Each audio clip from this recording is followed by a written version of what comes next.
What's up, everybody? OH Report founder Brian Skowronski with you, and I know we put out the post, and it's true that we're kind of on summer break here at the OH, but just because we don't have high school sports and we're keeping you entertained in the way that you typically would tune into our channels for, doesn't mean that we can't keep you entertained throughout these summer months. So me and my good friend Chris Hershberger have been talking for years and years and years. We've done some collabs on some certain things within the media industry. We had the Kick It Fit, and we had Calling the Shots during the COVID phase where, you know, we didn't really have a whole lot going on, so we had a lot of coaches come on. So we're trying to bring that back again. We got the podcast going today. This is episode 1, and really, you're just gonna get some inside feed and knowledge from the mind of myself and Chris. Every week that we do this, probably start doing it live beginning next week, where we're just tearing into things that he feels like I'm really knowledgeable in, like the world of American sports, which Chris really pays no interest to. And for me, trying to get you guys some of that wealth of details and knowledge out of his brain and what he knows about the fitness industry, certainly wellness, longevity, all the different things that Chris Hershberger is known for. So on this first conversation, really hope you enjoy it. There were a lot of laughs, a lot of weird, you know, detours that would go off into left field, or who knows, we were down some alleyway and hanging out with little Debbie at some point. I don't exactly know how this all came to be, but ultimately what I took from today is that even though Chris is kind of a washed up MMA guy, he thinks that he has the goods and has what it takes to take on Conor McGregor. So I know you're nursing an injury, but Conor, the notorious one, if you're watching, this episode's for you.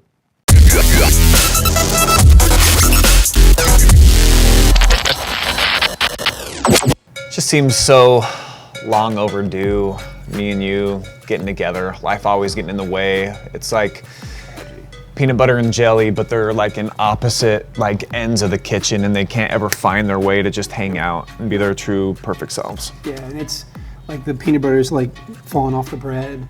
You know, the jelly's like smeared to one side, and it's a philosophical problem. But here we are. But we're here today.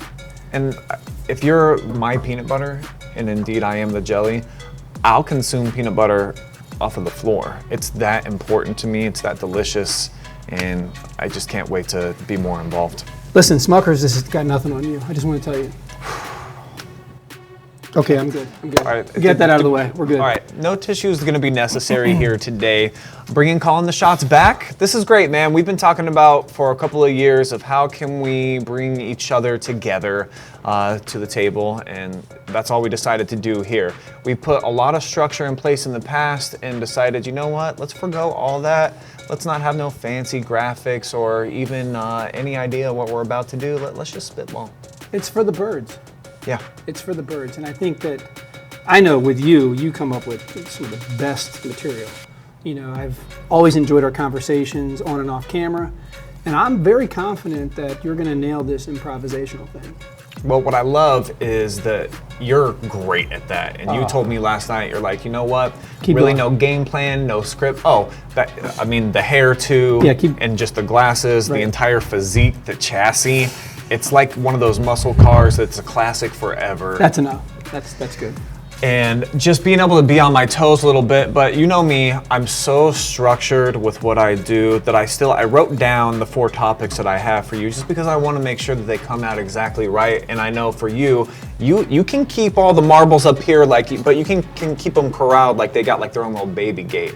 Yes, that's a great analogy because my head is like an infant's head. It's very malleable, and I do oftentimes find myself going to the bathroom like 8 times a day.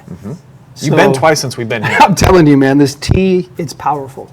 But at least you're keeping the tea now inside of the cup. We had a little dripping problem. Maybe the jeans might need a second wash today. A little shaky. I wash my jeans, and you're not supposed to wash jeans very often. I don't know if you know this. Now, how many wears will you do on your jeans before you put them in the cycle? I'm locked down 25 wears. 25 wears, and it just depends. It depends on what I'm doing. Like, if I'm going to like my weekly crochet meeting, it's fine. But if I'm doing anything that requires outdoor work, if I'm yard work and I'm in my jeans, I might bump it to 10 at that point.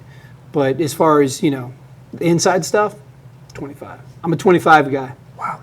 Yeah. I think I'm more in the 3 to 4 range with jeans. Now, if I wear something that's got like a pleat in it, maybe some type of a khaki formation, I'm one use and then it goes into the wash every single time. It's just it's kind of a head mind game for me, but the jeans, they can get a little bit more worn out. I can see why you call the shots. That's solid, man. It's solid. I'm going to have you call the first shot, though, Yes. here today, Yes. Chris. Let's go ahead. Let's open this up. And Let's open it up. We do have kind of a format today, at least. Yeah. 4 topics Chris feels like I'm going to know a lot about, and then I got 4 topics here that I feel like he's going to know a lot about. 100%. And I think you should preface this. I'm going to give this to you. Okay. Preface like my lack of sports knowledge, because I think it's important for anyone watching before I pose questions to you. Otherwise, they're going to think I'm an alien. Sure. So if you're watching OH Report, you probably know a little bit about me and that I'm all in all the time with sports. That's what I do. The main American sports are my top favorite things. I'm a red-blooded dude, born in the USA, me and Bruce Springsteen together. Chris, on the other hand, his favorite sport and what he's trained and what he's known his entire life, it's like 26th on the list. I mean, he's below badminton in terms of like where he competes. Not that it's not an amazing sport, and I love Taekwondo. He's just a little bit more on the outside in terms of general public knowledge for sports. You don't follow along with NFL, NBA, NHL, any of the big time things. I love talking to you about them because you know athletes way better than I do, and physiologically what they're doing. You just don't know the rules or the people. Right, exactly. And I don't know when things are happening through the year. And I am a bona fide reject when it comes to sports. Like you nailed it, like 26. I would say it's even closer to 50. Yeah. When people start asking me these questions, I'm we like, might have to rank one day and see where Taekwondo actually is on the American heart list. I think it would hurt me too much. I think my ego would be bruised heavily on that. So now that they know a little bit about that, I have been seeing this all, because I do read a lot. Yeah. But this guy, his name's like Luka Doncic. Yeah, in basketball, because I heard, this is rumor, that there's some sort of big event in the NBA going on right now. Yeah, so there's kind of a crescendo, Chris. They play a long regular season, the longest of any sport outside of baseball in terms of the length. 82 games, then they get to the playoffs and they do these full series. And what I like better about this format than, say, the NFL where it's one and done, where you just get one shot, one opportunity, it's your M&M moment to get out there and win the game, best of 7 series in order to move on and advance. That's fair. So Luka's on a team that was a number 6 seed in the West out of only 8 total teams. Upset to get into the NBA Finals. Now they're taking on the number 1 team from the very beginning in the Boston Celtics, who everybody had them selected as they're going to win the championship. These guys are going to cruise. Too much talent. They've learned. They've been in the playoffs before. So they've met here in the finals, and it's now 3-0. Boston. Oh, wow. About to sweep Luka out of the playoffs. Game 4 is tonight. So he's got the pressure on him right now. And where are they? What team is Lukey on? He plays for Dallas. Mavericks is what they're called. Gotcha. Dallas Mavericks. Okay. I presume you've heard of the Celtics at least. Of course. Okay. Larry Bird? Yeah, he's still alive too. Is he still around? Still white. Still making buckets. As white as can be? Promise. I know he had a back injury. That's kind of what put him out, right? An amazing story, too, not to get too far out in the right field. He used to ride tractors in the off-season, too, on his mama's farm in Indiana. So that was a big part of how he got injured. Gary. Is he from Gary? He is from, I don't think it's Gary. Muncie. Close. Keep naming Indiana towns. We're going to get there. We're going to get there. Not yet. If I heard it, I will know. I don't remember. And there's a lot of old timers out there right now that are just just going, are you kidding me? Where Larry Bird is from. French Lick. French Lick. Yeah, I was close with Medford. Yeah, you were right in there. It was very close. Ballpark, baby. Okay, so I understand the Celtics. It's hard for me because during that time I did pay a little bit of attention to basketball, that Larry Bird, Magic Johnson, Jordan, Pippen, that era. I do know I was growing up and all my friends. It was before I was indoctrinated into the world of martial arts. They kind of tore me away from mainstream sports. So I do, if you're ever referencing old stuff, this old guy will know. Okay. So tell me about Lukey. So here's what you need to know. So there's been 2 guys that I think you can compare him to in the history of the NBA, which it means rare company. and they're two of the very best players. One of them is still playing in LeBron James, who just has a basketball IQ that you notice it when he's out there on the floor. He understands all 5 people, the positioning, plus he has the skill set to complement. Luka, the same exact thing when he's on the offensive side. Magic Johnson, another person that I would put in there, where they just have a sixth sense or just this whole internal innate ability to know where other people are. They feel the court and the environment. Everyone else is just playing. They feel it. They know it. They are the environment out there on offense. So Luka is from overseas and came in as a guy that actually he started playing professionally, I think at age 15. So he had 4 good years under his belt.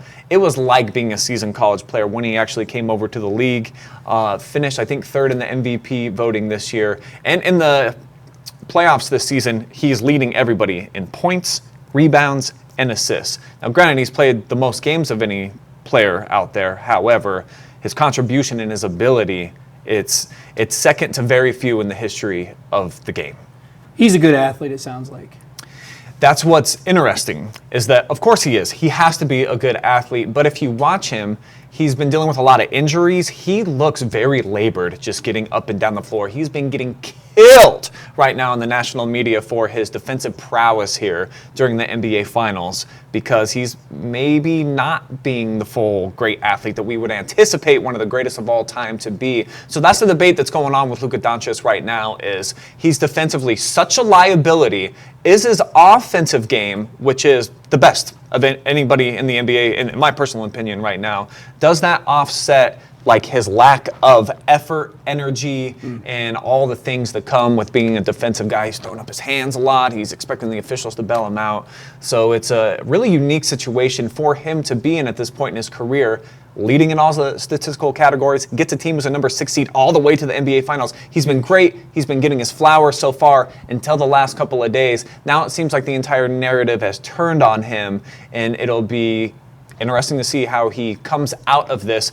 Does he compete really hard on the defensive end tonight? Does he hear the noise? Or is he like, you know what, this is just me this year, this is how we're doing it. And it's worked so far. I've seen a couple clips of this guy because in social media, it's blowing up. Everyone's talking about how great he is and all those things. And one thing that I noticed, and even in some of the comments, is that he has his own speed. He's not like a super fast, quick guy, but he almost forces others to play at his speed. And then he does his thing and works his, like you said, the court acumen. Yes. And that kind of thing. So that was interesting to me to see that, and I thought, okay, I can see why he's a little special at what he's doing. Indeed, sir. Yeah. Yeah, I think that's the best way to put it, is that there is a Luka speed where it doesn't feel like he's going very fast, but he wins over and over and over in those matchups going against some of the top defenders in the entire league, like the Celtics have, that 2 lockdown, maybe even 3 on the perimeter, and no one can guard him. Wow. So it's impressive. He's a fascinating dude, and I think the more that you research him, the more that you're going to like him. He's got a lot of swag to his game. He's got a great accent that always plays well in America. 100%. Who doesn't love seeing that? And if he can just put all the pieces together, he's still super young. I forget how Luka's 25 or 26. Oh, wow. He's got some years ahead of him. And already in the MVP conversation. Wow. So with that, Chris, I'm going to call the shots Call now. the shot, man. What do you got? You've spent a lot of your adult life just learning about longevity. 100%. And as a human being, how do I get more and more and more? Like LeBron James is a perfect example. He's in year 21 in the league, still doing it at a high level. And for you, I kind of feel like you've got this Ricky Bobby mentality where you're like, hey, with my financial positioning and with modern technology, why can't I live to be 245, 300? Right. So give me kind of the special sauce for you just personally as an individual. It's not going to work for everybody. It's going to be different. It's always customized. What are your 2 or 3 favorite tips for yourself that you're following to still look like, if you sat in my classroom in a high school, I probably would not bat an eye that you were like, oh, we got a new student here today. Dang. I mean, keep going. What else you got? You have anything else? Because that was really good. The ego stroke. Okay, so for me, it really boils down to 3 things. And this is what I've learned in the last 30 years, not only for myself, but working with clients. If you want to extend your life, you have to look at it from 2 different ways. First way is a health span, and that's the ability to live in a healthy manner. And then there's a lifespan, and that's just living long. Now, we've been able in this country to increase our lifespan, but that doesn't mean the latter part of your life is a good, healthy latter part of your life. So now the narrative has changed a little bit into a health span. So that's what I focus on. And the 3 areas that allow me to do that primarily fall into sleep, eating, and movement. Now, those are big generalized areas, and it gets very, very nuanced into those areas. But as far as I'm concerned, the number one thing a person should do as they're approaching a longevity plan is to figure out where they're starting. And that requires some metrics. And usually the best metrics are, in my opinion, blood work, getting with your physician and getting some blood work done. You need to know what you're working with. Like, let's do an analogy with athletes. One of the first things they do in basketball, if you're trying out for basketball, is they run a tryout that basically assesses your athleticism and your skill set. Sure. So if you look at that from the vantage point of your health, you have to find out the same thing. And there are 2 basic ways of looking at that. You have genetic predisposition and you have environmental effects, right? You control the environmental to some degree. You don't control the genetic part. There is something in the genetic side that is called the genetic expression. And you could be predisposed to it, but you don't express it because of what you're doing in your environment. So there's a little bit of leeway in the genetic side. So what I would do first and foremost is figure out where you're at. What are you predisposed to? What are your health weaknesses? What are your health strengths? When I did that, I found out that I had a very rare disease that I had no idea of 2.5 years ago, hemochromatosis. That changed my entire diet. I now am eating more of a pescatarian diet because I have to watch my iron intake, because as a person with hemochromatosis, I can't get rid of iron. It doesn't go out of my body the same way it does for you. And it sounds like for a guy that's trying to get pumped up all the time, I might want a bunch of iron in my bones. Listen, Maybe not? Get some. So that being said, I think it's really important that you find out where you're at. That's the most important thing. Once you have that information, then you can build a plan from that standpoint with those 3 areas that I talked about. So it starts with, you got to get checked out, blood work, talk to a physician, see what some of the struggles might be for you individually. 100%. And if you can get, a genetic sequencing, that would be fantastic. It's a lot more affordable now than it was even 2 years ago. I think the plans now are like $300-400. That's basically going to tell you what's happening with you genetically. Like, this is what's this is where you're at. These are your problems that you're going to deal with the rest of your life. What do you do? That's new. AI is playing a big role in that right now. AI is huge for longevity because just in the last 6 months, it has solved problems that we've been trying to solve for the past 10 years. Yeah. So that's a whole nother topic in itself, right? That could be a whole show, probably. It is. So I want to call a shot now. Bring it back. All right, I want to call a shot. Listen, man, I need to know what you think about Conor McGregor. Oh. Like, he just backed out. UFC, 303? Yes, sir. So I can't even begin to describe my disappointment when I was in bed last night and I got the ESPN notification that said he's going to pull out for the first time in his career, though, due to injury. Yeah. So, I think Conor's kind of getting a bad rap on social media. It feels like he's done this before. He never has. Right. I just wanted to put that out there. However, bro, I'm in a group text with a bunch of my friends. I've been trying to convince my wife that we need to be in Vegas 2 weekends from now because it's going to be a spectacle. It's been the highest ticket grossing event of all time already for the UFC. I think they've sold $23 million in tickets. To be in the nosebleeds, I saw it's going to cost $1,500. I'm not going to pay that to go and not be able to see when you can just watch it on any screen. That's crazy.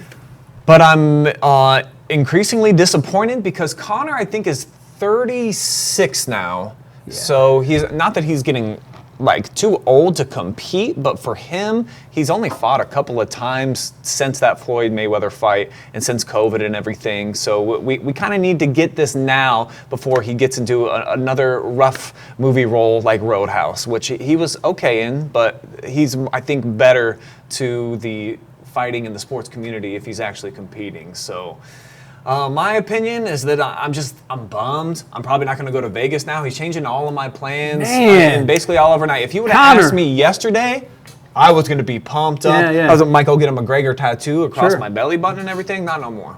Conor, good job. It's ridiculous, man. Really? He's trying to go to Vegas. All he had to do was show up. Just had to be there. That's all he had to do, show up. So that being said, what happened to his face? You notice a difference? Do you think there's some plastic surgery, or do you think just years of being in combat sports? I would think that he'd probably have a little bit of work done, He's right? had some work done. Looks different. You see the difference, or am I just... When you sell the proper 12 and you get 100 mil, and then you do one fight and you got 100 mil, and then you're kind of riding around on a yacht that's worth about 100 mil. He's got a couple extra little, nuggets in the bank that he could use to get the nose and maybe the chin. He's got a plastic surgeon on speed dial. There's no question about it. He should. Yeah, Why for not? sure. I mean, he's in the movies now. He's entertaining people. He wants to look young as possible. I like how you pointed at yourself when you said look young. Well, I'd like to think I'm trying to look young. Look younger than Conor. I want to be humble about it. I've tried to take care of myself. I'd like to think I'm much better looking than Conor McGregor. He's out of my weight class. I'd like to punch him, but it'd be fun. But, yeah, I'm just keeping it real. In a pure just kickoff. Kicking? Just a taekwondo match. You taking out Conor? Oh, I would destroy him. Destroy. Oh, and I don't mean that arrogantly, but I do mean it arrogantly because I destroy him. Yeah. Because, kicking only. Actually, I would take it up a notch and say striking. Punching and kicking. Oh, really? Oh, Ooh, you still battle him? Yeah, Okay. listen. Just because Chandler's off the table doesn't mean Conor, hey, we got to fight for you Listen, here. Conor, if you want to go striking only, you're going to abuse me in jiu-jitsu because I haven't practiced enough, right? But striking, I've been a striker since I was 12 years old. I practice every day, hit the bag. I know that sounds arrogant. I'm just confident in myself. And anything can happen. Anything can happen in a striking match or a jiu-jitsu match or MMA or whatever it may be. So he's got a puncher's chance with me. But I'm going to tell you right now, I'm putting Conor McGregor on his back. Unless, I weigh 190. What's he weighing right now? Yeah, I think they was going to do a catch weight, I think, at 180-ish. Oh, so we're close. Because he's bulked up. So hey, Conor, listen, man, I know you injured yourself. I don't know if it was like an ankle sprain or if, you had something with your lower back or maybe your neck because I know you're getting old. But if you want to throw down with some guy in a random city in Mansfield, Ohio that has absolutely nothing of value to give you, I'd love to. This could be like our Rocky story here in the field. We could get something going here. Yeah, I mean, I told reach-wise, the guy's what, 5'9", 5'10", maybe? Yeah, I'm 6'3", used to be 6'4", but I'm shrinking as I age, but I definitely got the But with reach. that helmet, bro, you're still about 6'4". Well, this is why I'm doing it, because I've been thinking the last couple weeks about fighting Conor. And I thought I'm going to grow my hair out. It might be an appeal, because I can't grow a beard, because here's the irony, is my dad was Amish, and I can't grow a beard. Wow. Yeah, it's they totally are embarrassed of me. In fact, they asked me to change my last name from Hershberger to McGregor, but I said no. I said no. Well, hey, if you beat him, you take his last name. Run it That's like how that. it should be. It used to be pink slips for cars. Should be last name. I'm taking your name, boy. Wow. All right, shots fired right here on Calling the Shots, and I'm gonna put the ball back in your court, even though you kind of stole that last segment. That was great though. Hey. Wasn't anticipating any of that. That was solid. You got me hyped up with the Conor McGregor thing. The challenge is set. So. All right, so the challenge for myself, more often than not, I work out on average, I would say 4 or 5 days a week. On weeks where I'm able to, I'll do the full 7, Chris. If I have the time, I just normally don't. But I lift by myself almost every single day. It's really rare that I would have somebody in the gym with me. So when I'm lifting heavy, for me, that would be getting up to where I can do about 2 or 3 of the max value of whatever I'm doing, if it's a squat or a deadlift or a bench press or what have you. So my question for you, as a guy that's been involved in training Olympic athletes for a long, long time, maxing out to 1 rep, super valuable or maybe not necessary? Super valuable. However, you got to play it safe, play it smart, never do it alone. I would even argue to say don't do 2-3 rep max alone, because you're reaching a load and fatigue point that could get dangerous. It could be a matter of not being hydrated enough that day, and your output is not going to be the same, and you never want to be stuck here. This is the worst place in the world. So 1 rep max is super important, but not for longevity. I want to be clear about that. Okay. There are 2 different types of lifting, in my opinion. There are more than 2, but I'm going to simplify this. There's world-class athlete, conditioning kind of lifting, where you're performance-based. If you're an athlete, people are getting paid, so they're abusing their body a little bit more.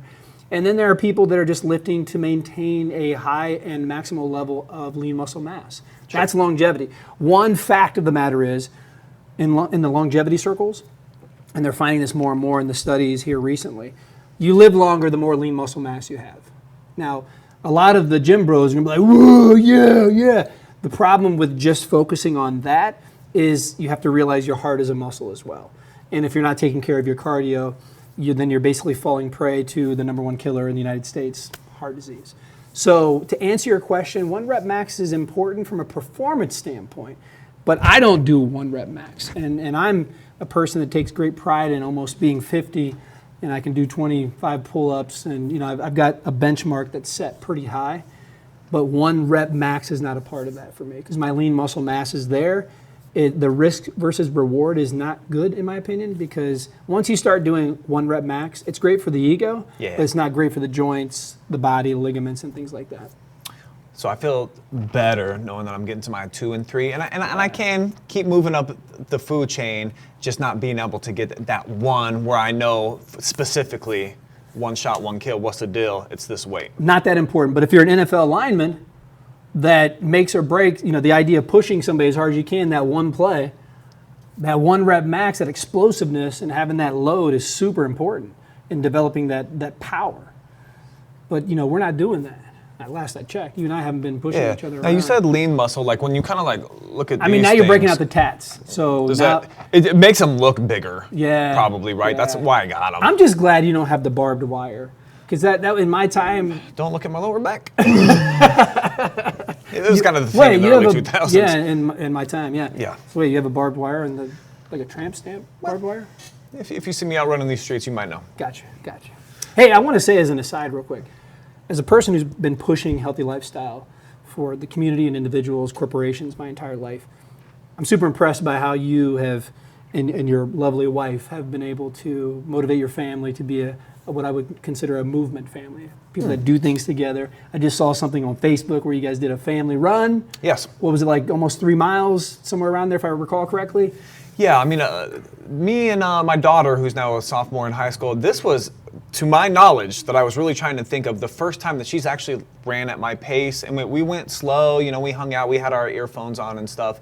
And, my son and my wife, they kind of went their separate ways at different times. They took a little bit different trail. But all getting out there together and then meeting up all at the end, it was really fun. And I encourage any family to do that. I'm constantly preaching to my family, and I don't know if they believe me or not, Chris, but it truly is the most rewarding and my favorite time of day or week or month when we are all just working out together, because I love doing it so much. So even if it's taking time away from me hitting my gains or whatever, but I'm watching them get a little bit of value out of theirs. And priceless. they're watching you. That's the most important thing. That's a generational health. Yes, sir. It's an important thing because each time we move from one generation to the next, it's all based on what we're seeing. And I applaud you for building that framework around your family, because I think it's going to pay its dividends immensely, immeasurably over the course of your children's lifetime. Well, Chris, I'm going to keep the ball over here in my court then, Yeah. because my next topic, you just dovetailed right into it. Hey, okay, so I got to go with this thing, bro. You got to keep it smooth. You seem to have a pretty healthy business and family life all going on at the same time, which can be a really tough juggling act, but especially for you, because you actually work with your kids. You were the boss of both of your children. Don't do it. So maybe we just ended the conversation right there. No. In your personal life, what do you think lends itself to being a competent boss with your kids, to where, because I've got to see you in both environments, when you're dad and then also when you're at the gym and you're kind of boss man, and I think that you do a really admirable job at both, but that had to have been learned through trial and error over time. So give me some tips, because I'm a sucker. I'd love to get my daughter involved with company. She's got no interest. Of course, I work with my wife, but that's a much different dynamic than working with your children. Absolutely. Where I want my kids really to be a part of this thing. So how'd you make it work for you? Well, first off, it was very difficult, number one. It was not easy. I had to sit down and really introspectively decide the plan on how to do it. It wasn't something where I just said, let's wing it and see how it works out. And basically what I came up with is just wearing different hats, you know what I mean? And understanding that the boundaries with those hats need to be very clear. Like sometimes a sombrero, other exactly, days. sombrero. I'll throw the Yankees backwards hat on some days. Yeah. I'll wear my Amish hat that I have. I wear it 3 times a week usually. It just depends on the hat, So with my kids, I had to have a good discussion with them and say, listen, I'm a hard boss because I expect your capabilities out of you. Like, I'm never going to expect more than what I think you're capable of. And if you disagree, let's communicate that. But I need to hold you accountable, right? Because you're young, and that's the whole point. And so when they understand that, it makes it easier. But I think what makes it smooth transitioning is whenever I'm Dad, hey, let's go to the movies. Hey, let's have dinner. I try to keep it balanced, and oftentimes when I feel like it's getting imbalanced, I will purposefully say, hey, Cameron, let's go to lunch. And then we just talk about whatever. And that seems to balance it out. So I think just keeping my finger on the pulse of how that balance is being maintained has worked really well for me. Made tons of mistakes. I'm sure I could continue to improve on that. But I think understanding, where they're at, giving them clear direction, not just saying, and here's been my biggest challenge. I grew up in a position where I just had to figure it out, right? So when you have that kind of mindset, sometimes you expect that out of others. Just figure it out. Well, sometimes other people aren't built that way. They're not wired that way. And figuring that out with my kids was difficult for me because as a father, when you're raising children, you're like, I did it. Why can't you? It's that kind of that mindset. So I had to kind of separate myself from that and say, listen, clear direction. Give them what they need.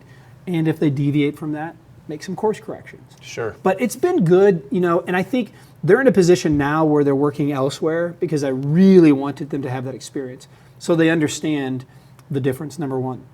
And also how their work ethic is going to transition into another environment where they can't just come to Dad and have a little bit of leeway sometimes. So I think it's been good.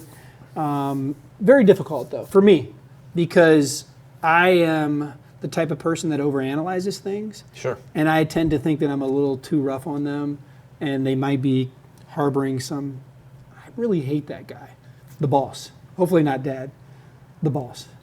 So much easier to be hated as the boss, but Yeah. to your point, just having that open line of communication, it sounds like, is what I'm gathering, and then understanding when maybe you got to navigate a little bit more down their side of the lake than being, hey, this is what I thought, but at the same time, it takes two people to make the partnership and the relationship work. So you have to be able to adapt and make work best what works for both people, and not always just you in the position of power. Absolutely. Yeah, thanks. That's a great question. I appreciate that. My time to call the shot here. Bring it back, It's baby. it's on my lap, and I got this, and I'm going to throw it at you. So I did notice one thing, and it was just because I just was scrolling the news, and I noticed that there's something going on in the NHL as well. Hockey. Yes. What's happening there? Who's in it? So is the NBA and the NHL pretty much running concurrently? Pretty much, yeah. So the Okay. NHL, if I'm not mistaken, I feel like it starts like a week before the NBA does for the regular season, and then they get to their Stanley Cup final is what it's called, whereas in the NBA it's just called the NBA Finals. Who's this Stanley guy, and why? It's Help me. Lord Stanley, and he has his cup, and that's what you're striving to get throughout Understood. the entire season. Right. And I would argue that it's the most coveted trophy in all of sports. Wow. You've seen, if you go on the Googles and you check out where some of these dudes, and hockey players, obviously, it's a little bit different mentality than any other sport, even beyond football. These guys are wackos. They're crazy. You got to be able to ice skate and take the hits and the punishment that they do. How many of them have their full teeth line up? None of the good ones. I promise you that. They can fight right in the middle of their sport. Crazy. So that they'll have this thing out on boats. It's full of beer. Who knows, man? They'll be like milking a cow into it. There's all sorts of different things that go on. But they're in their championship rounds right now as well. And very similar to the NBA, we're not getting much of a series. So the best, inarguably, player right now in the NHL is Conor McDavid. And he plays for the Edmonton Oilers, where, of course, hockey is king. Absolutely. If you're north of the Gretzky. United States, it's exactly like that. I do remember in my time, Gretzky played for Edmonton. And he's still the great one. To this Yeah. day, none of his records are going to get touched. Wow. It is wild how far Wayne Gretzky's numbers are beyond everybody else. I know two hockey players, Gretzky and Lemieux. Is that how you pronounce his name? Lemieux? Or Mumu? Or Yama? I think it's Lemieux. Lemieux? A little bit more French? français. Le français? Oui, oui. Ah, oui, oui. Yeah, s'il vous plaît. See. So, anyways, McDavid's not been able to get it done so far in this series. They got beat last night at home by a team from Florida. Who would have thought that Wait, a Florida did you team say a team from Florida rocking it is right in the now? Stanley Cup Finals? Not only are they in the finals, But they're killing it. They're up 3-0. They're about to close out, bring the brooms to Edmonton. and win this whole thing. Might celebrate up in Canada a gang of Floridans. Wow. Hello. Never would have thought. No, Never would've it's thought. kind of unusual how that all played out. And their fan base ain't great. You see some of the games, and there's some empty seats and stuff, but when you got that much to do down there in Florida, I understand it. So, yeah, NHL playoffs are about to wrap up, and then once that in the NBA, so maybe by the end of this weekend, it's going to be all over with. And then for me, Chris, it's kind of like the dark, like, couple of months where it's just baseball, tennis, golf. That's all we got. Not the best of spectator sports, but you have to deal.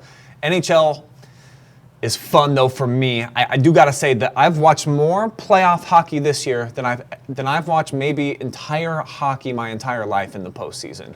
I've really got invested this year. Some of it is because of the sports gambling, and I'll throw $10 bets out there, and I just want to sit and watch, like, do I know what I'm talking about? I don't really know a lot of these players, but I've gotten to know the characters and the teams, and I've really been enjoying myself. So this might be my only opportunity. Yes. And I could be wrong on this, but this might be my only opportunity to one-up Brian. Ooh, in hit the me with it. sports world. Hit me with it. So I got to ask, have you ever met Nash, Columbus Blue Jackets?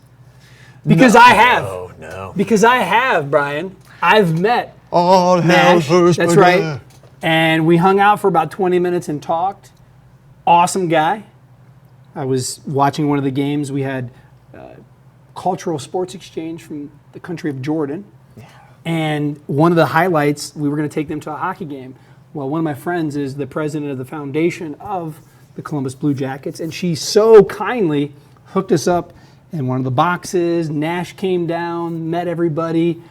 I'm happy to say I've one-upped Brian in some sports arena in some fashion. And what's Nash's first name? I think it might be Rick or you actually did get Steve. it. No, it's Rick. Rick. Okay, You had Rick. it, you had Okay, it. gotcha. Rick. First Nash, yeah. inkling. Now, the one Columbus Blue Jackets game that I got to go to this last year, Rick Nash actually was in the suite right next to us, and we saw him over there. I didn't get to communicate. You didn't get to talk to him. But we gave him like the princess You think wave. maybe he looked at you, like he made eye contact in For some way? sure, there was a moment in Rick Nash's life where I was the focal point of his Gotcha. universe. So I have his number, so I'm gonna need to, I gotta confirm this, because he could have just been looking at, the thing that they have flying around dropping T-shirts. Yeah, bro, if you want to text him a picture of me and just be like, how could you forget this nose, though? It kind of goes this way when it should be going, like, straight on. He probably has not forgot that. Yeah, and he's a big guy. I was actually pretty impressed about how big his stature was. No doubt. His handshake was pretty firm. I'm like, this guy's punched a few people in his life. So, yeah, that was a cool experience for me. I actually enjoyed watching hockey as far as a live sport. I've been to some Cavs games.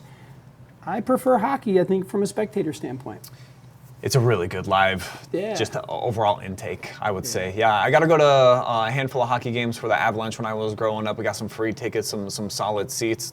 Awesome, and got kind of spoiled being in the box suite for that Columbus game that we went to this last year. But it's an awesome spectator sport. And again, like I wish there was more Americans involved in it. That I knew the characters. What makes the other sports so great, NFL and NBA, is that I'm learning about a lot of these like 5-star prospects when they're in high school, certainly when they're in college, and for the NFL, you know all of them before they get into the league. There are very few guys that break through and are big time like superstars that you didn't know about for the last couple of years before they got into the league. That's the only And they have a story. trouble. And they all have stories, and Yes. you kind of you buy into these stories, and like, wow. And then I think that's the beautiful part about American sports. And when I see sports abroad, obviously football, soccer, right? Foot! Yeah, it's a bit different than here, because I think we're more sports obsessed as far as the broad spectrum of sports are concerned.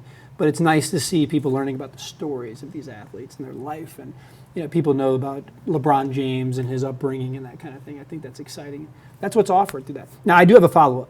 Can I do that? Yeah, hit me. Okay, so I need to know, because I don't think I've ever asked you this question in all the talks we've ever had about sports.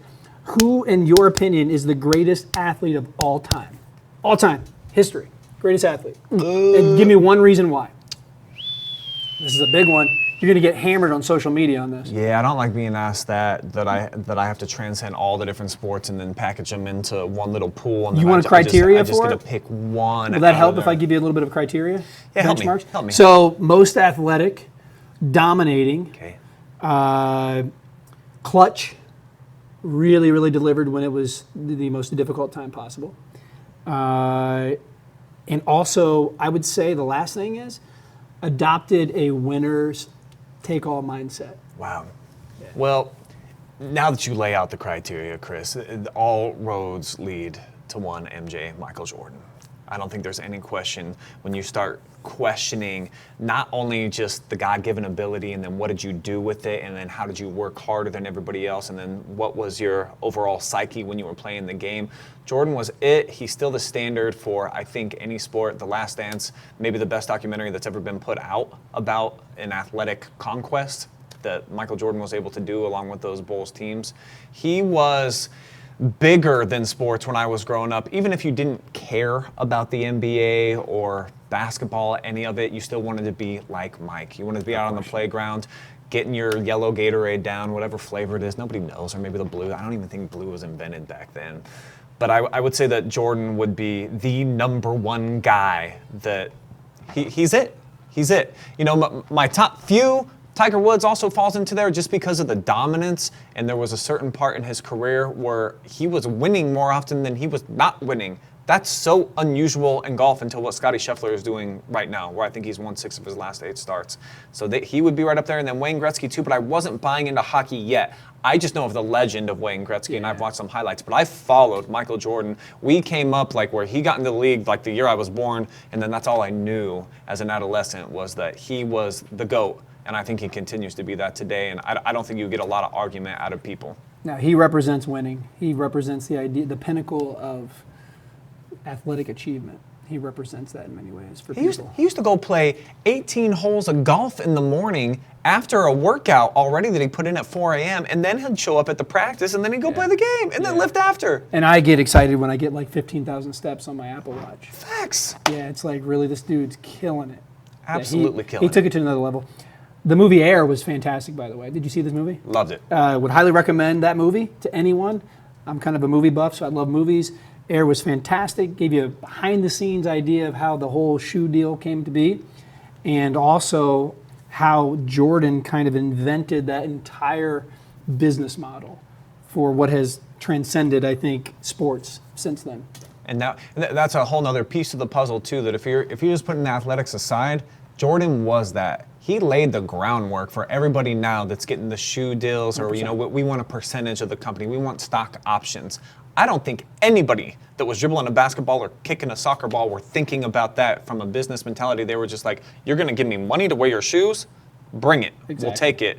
And he broke the mold, and he did a lot of great things.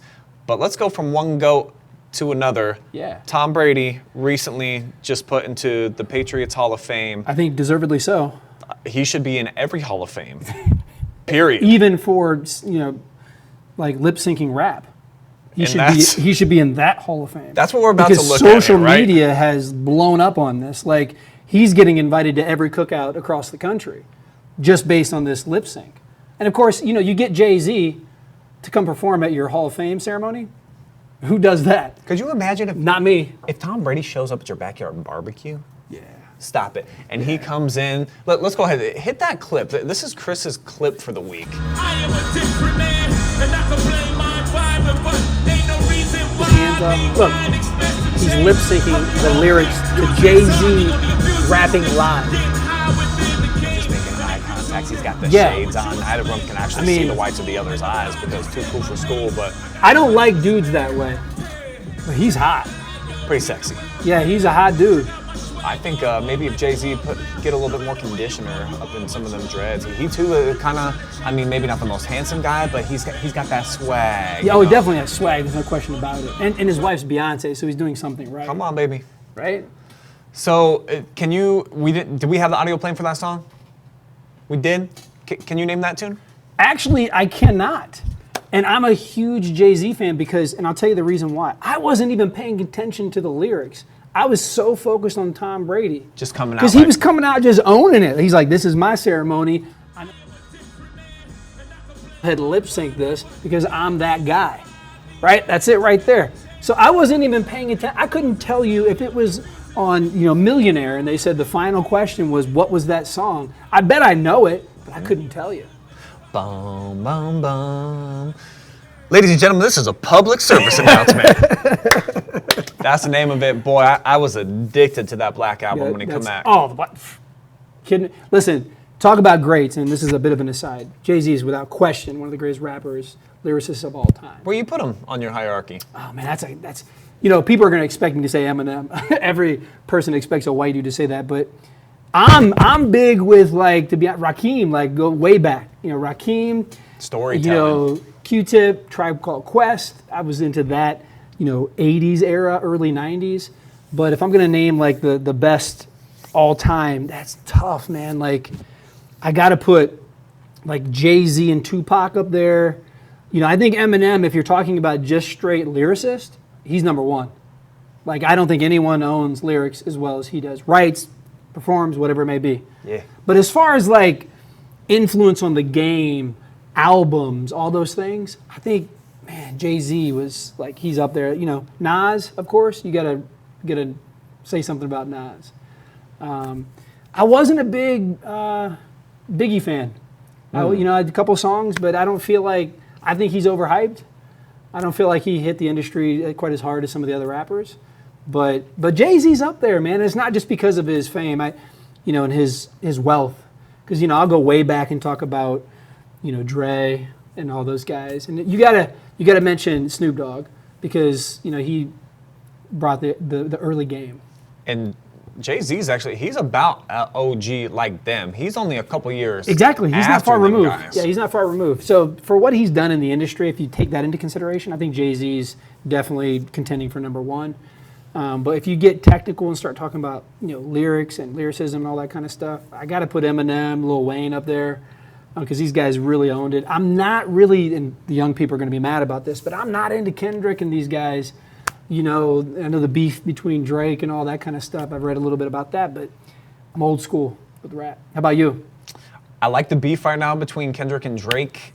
It was all the talk of the entire world for about a week when they were dropping and then dropping another nuke on top of another one. That was fantastic. I really actually had a great time with that. And I think my personal favorite artist of all time, just in terms of full collection and what I listen to most, I got Drizzy Drake up at the top of my list. Okay. I love that I can play him in front of my grandma. I can play him in my mom's car. Is your grandmother doing like the worm and stuff, or when she's Grandma's hooked up to her oxygen tank, but she definitely she can hit it with a couple of the slick twisting moves. a little bit. Okay, We'll get her definitely up and kicking. Go get it, Grandma. Yeah, no doubt. Shout out Carolyn. I'm gonna be seeing her in a few days. I'm looking forward to that. But I think Jay-Z is certainly in the conversation for number one.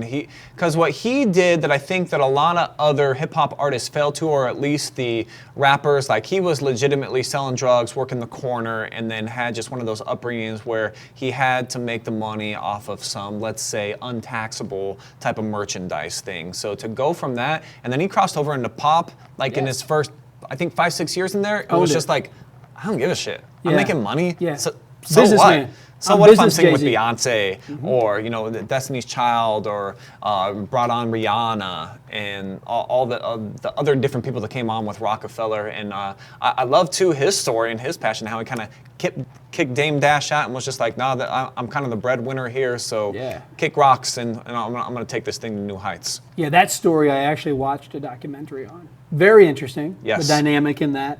Shrewd business, as it should be, right?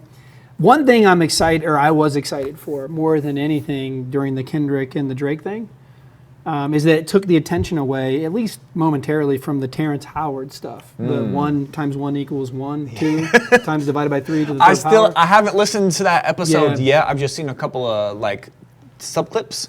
Yeah. Fascinating. I want to get. I was very late to getting on the Cat Williamson Club Shay Shay. It took me like a couple months to laughter, and then when I listened to it, I was like, I've been missing out on life for a long time. So I'll put that in my repertoire soon. Check it out, man, because you're going to get mind blown, and it's not going to be in a good way. You're going to think, what's happening on this planet, and how are people thinking this way? And the most surprising part about it is how many people think this guy's a genius. And it's like, wow. And Neil deGrasse Tyson just actually released in the last couple days a response to him because Terrence Howard called him out and said, this and this and that, this doesn't equal that, and blah, blah, blah. And of course, in any hardcore science fashion, if you're a hardcore scientist, he has this treatise that he marks it with red and has all kinds of remarks, and he reads it back on social media, and people are just eating it up right now. They're just loving it. They're like, yeah, he's handing him his head on a platter. So it's been interesting. Who do you think won the beef between Kendrick and Drake? You listen to all the tracks? So I did not. I didn't listen to a single one. And I'm going to be honest with you. I just haven't been able to connect to their music in That's fair. any way, shape, or form. And I don't know if it's a resistance because I'm that guy that grew up, when hip hop was starting in the late 70s and early 80s. I don't know if it's just I'm connected and I'm maybe a little too guarded. You know what I mean? And he doesn't seem genuine to me. You talk about like Jay-Z. Like some of the things Drake is rapping about doesn't seem authentic as it does with Jay-Z. Like Jay-Z. I think that's kind of what Kendrick is saying in some of his. Gotcha. Well, what you don't know. So you might have to get informed. It was a good battle while it was going on, and I hope it's not over. I hope that we get some more, hot fire spit this summer. I just want like Taylor Swift to go like Kelly Clarkson or something. We need like That'd be better. We need something like that. You know what I mean? To really spice it up, get the TV heads talking. I think it'd be great. Yeah. I like to get Miley Cyrus involved in that. I just feel like she's kind of put herself in an arena now where she does her own thing. Yeah. She's kind of just put herself in her own little box and living in it. So if she wanted to, I think she could take some shots. Have you listened to her talk and not look at her face? That sounds really weird to ask. Interesting. So her voice is the equivalent of like sandpaper and 10 packs of cigarettes all she at the earned same it. time. Mm-hmm. Like I did that one time. I was listening. I'm like, who is that? And I saw her. And I'm like, that couldn't have been her. Yeah. But it's Hannah Montana all along. Surprise! You took me Wigs back. off. Yeah, it's me. Sorry. Smoking. Yeah, Now you know. the whole bit. She's 100% sober now. You know that? For a while. I had no idea. My pop culture, I would put it at the medium range. You know what I mean? I do pay attention a little bit, but it just depends if it crosses my eyeballs at the time. My wife's a big fan, so Miley Cyrus fan? By default, I've actually become a huge Okay. Miley fan. Okay. Big fan. I like her music a lot, actually, and just her as a person. I love her story that she was doing arenas when she was 14. Oh, she's How wild. seasoned. And her dad, Hank Williams. Gotcha. No, with her dad, she's grown in this entertainment world, and I think she was, molded in a way that has created this superstar at such a young age, and she was able to do what she did. I think every person, well, at least many that we have seen that starts at a super young age, they have that period where they have the worst possible life they could. Like they go through this like complete rut. If you look at like the Hollywood child stars, any of those people, there's like what happened, and I can't begin to imagine the amount of pressure that they fall under every day at age 7, 8, 9, 10, 11, 12. Right? So I give respect. I always look at it from that standpoint. Like I don't judge. I'm like, this person, was given everything in the world that she, in her hand when she was 17. That's how it looks, obviously, from an outsider's perspective. Yeah. Oh, boo-hoo, the rich girl that's on Disney's Channel, and then got the dad that's a international singer, Dolly Parton, the godmother, and all that stuff. But to be thrust into a spotlight, I don't even like going out to dinner sometimes where a couple of people that have followed me that want to come up and chit-chat. So if it doesn't matter, and that's just in my hometown here, or at least my adopted new hometown of Mansfield, or if I do go home to Colorado, I couldn't imagine going anywhere in the galaxy and people are like, oh my gosh, it's you. Yeah. I have to just come touch you, make sure that you're real, have just a conversation, or always trying to get a pic. That's a lot of pressure for a young person. 100%. And you don't get that what I would consider a balanced way of having personal life. You're not alone. We all need that alone time. You know what I mean? And imagine being a person that literally can't step out of their house without the world rushing in all at once. So I give them some grace. No doubt. Because I think it's important to try to look at it from their perspective. I also think that they owe me a lot. Like they for whatever reason, Miley, if you're watching, call me. Trailblazer. Yeah, Just call me. Just give me a call and we'll straighten things out.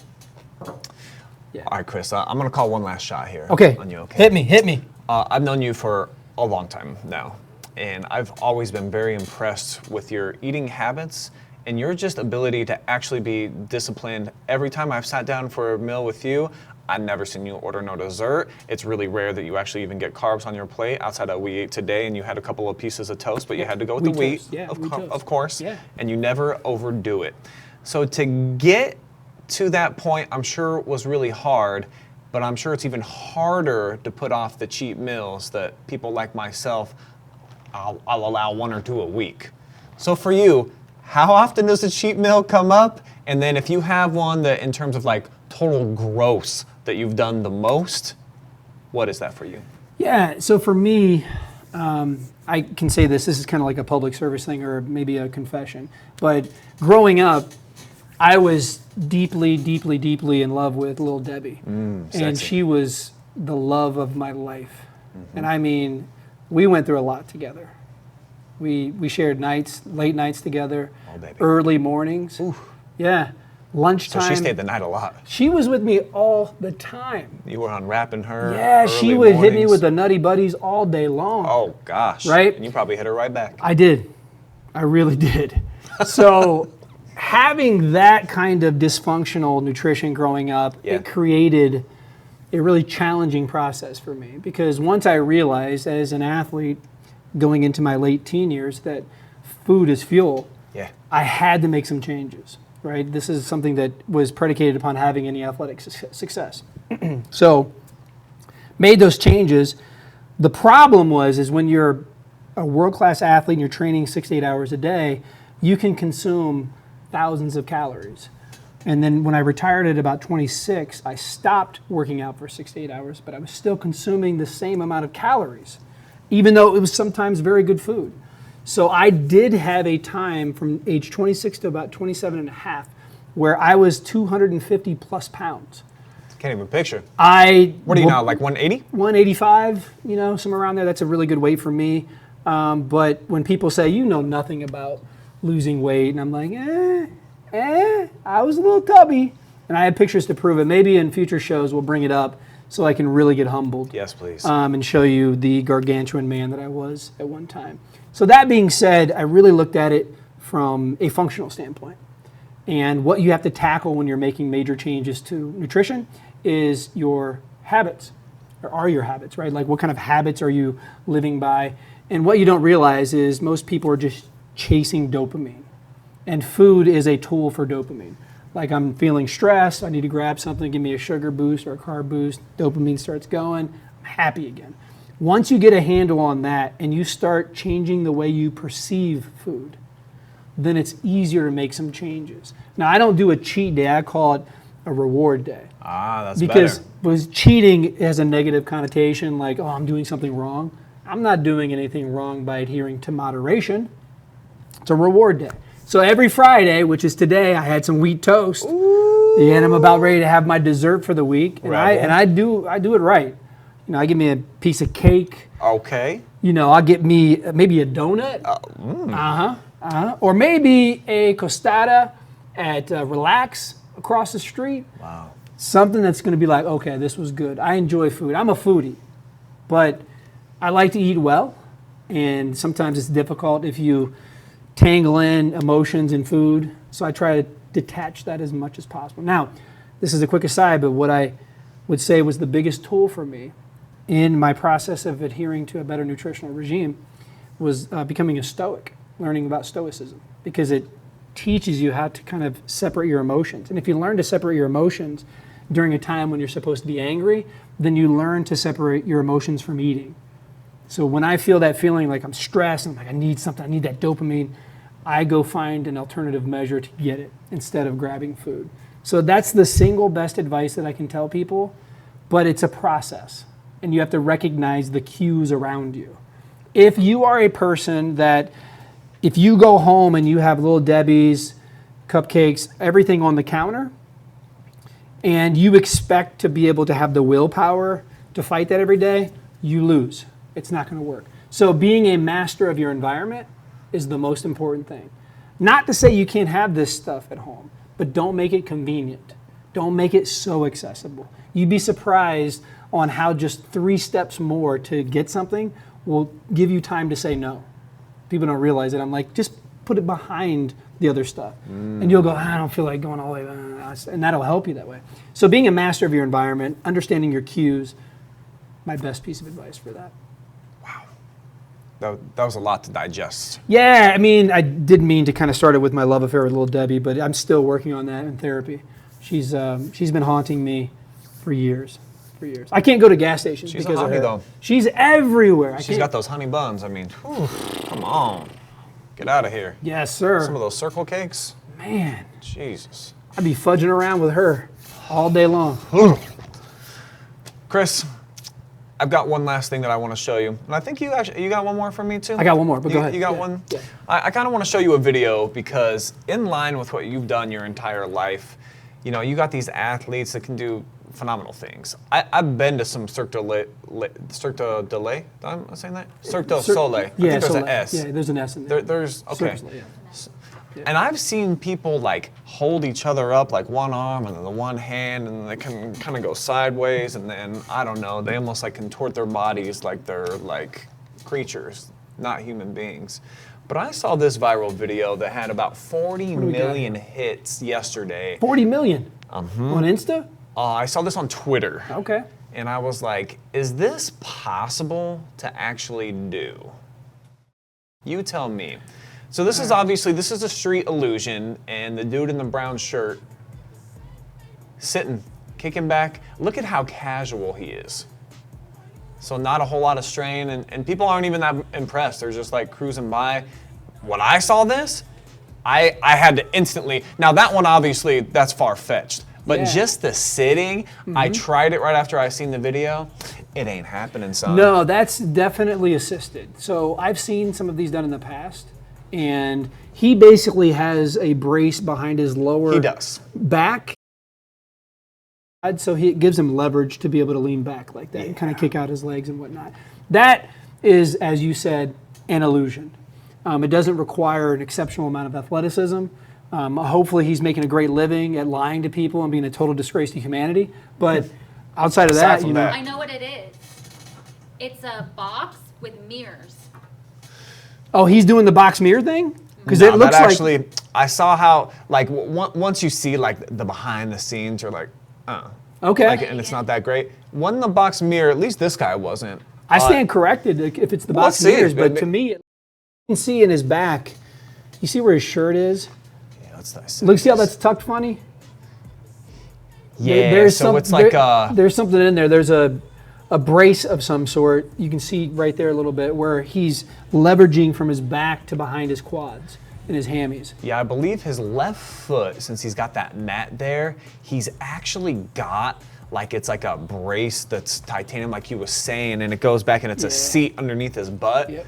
And he's just kind of chillaxing. Yeah, this is a good example, if Terrence Howard wants to touch on this, on what a lever is and how leverage works with that. I'd love to know Terrence's like mathematical equation to explain that, right? I'm sure it's 1 × 1 = 2.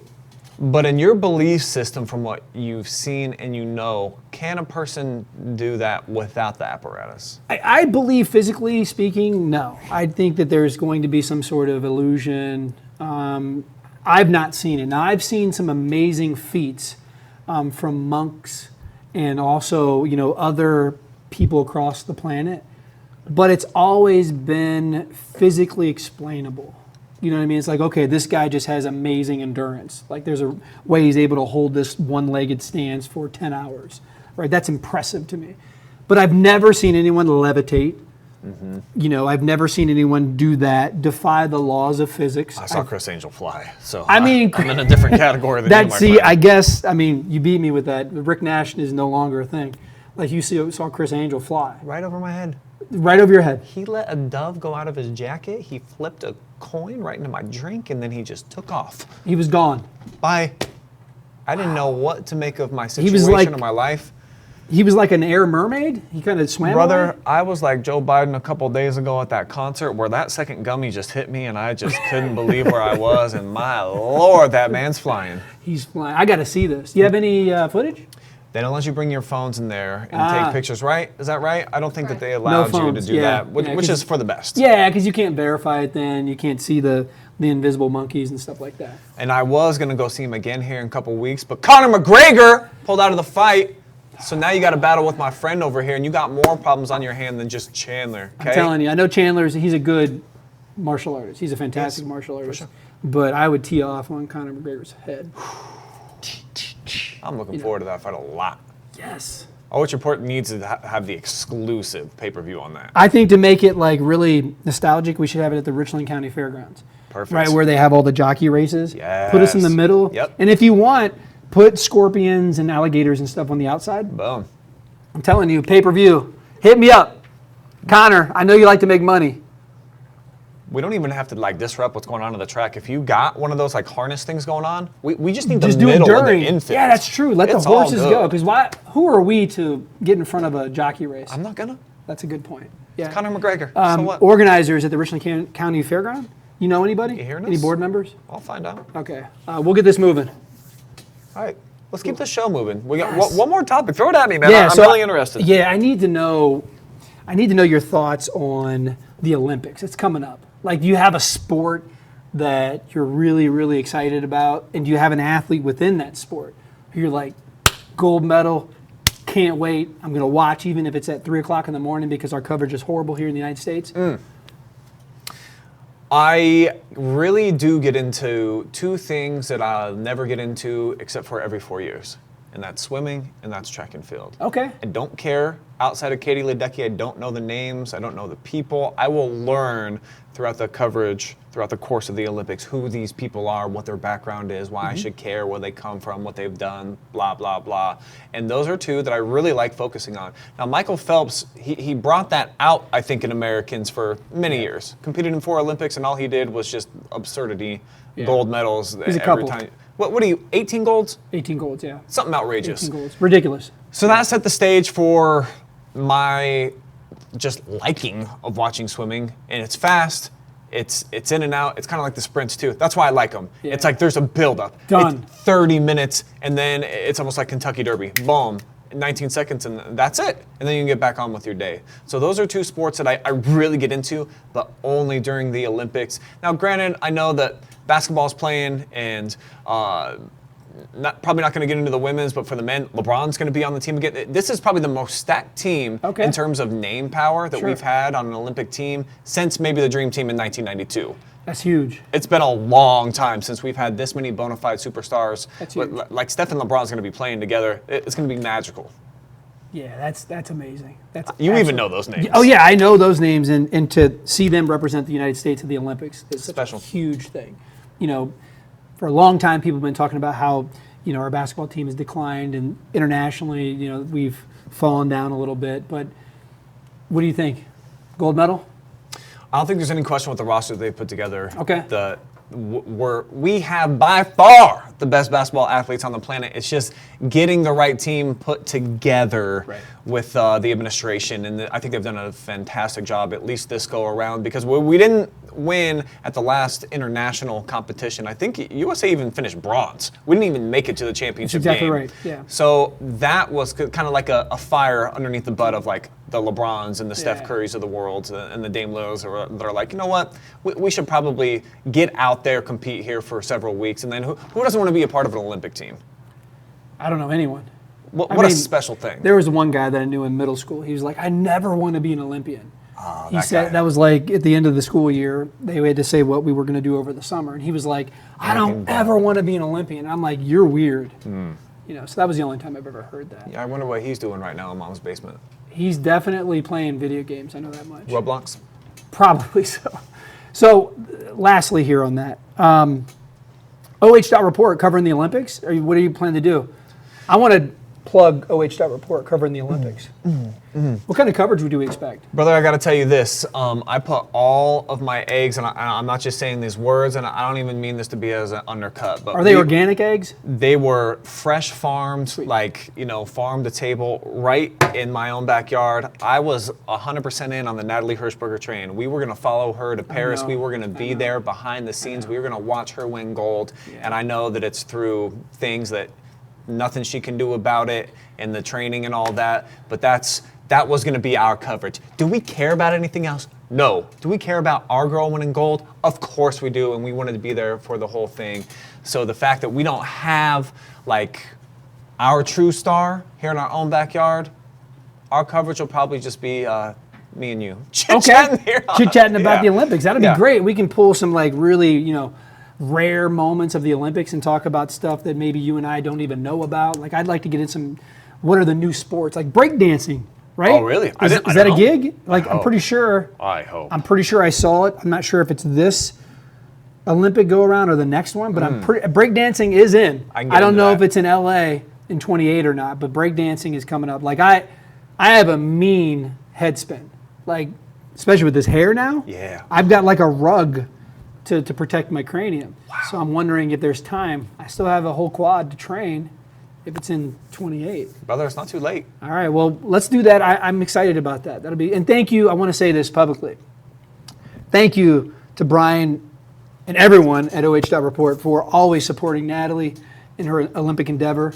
You guys were amazing for her, give her a platform to share her training and her journey. And unfortunately, that had to end with her injury.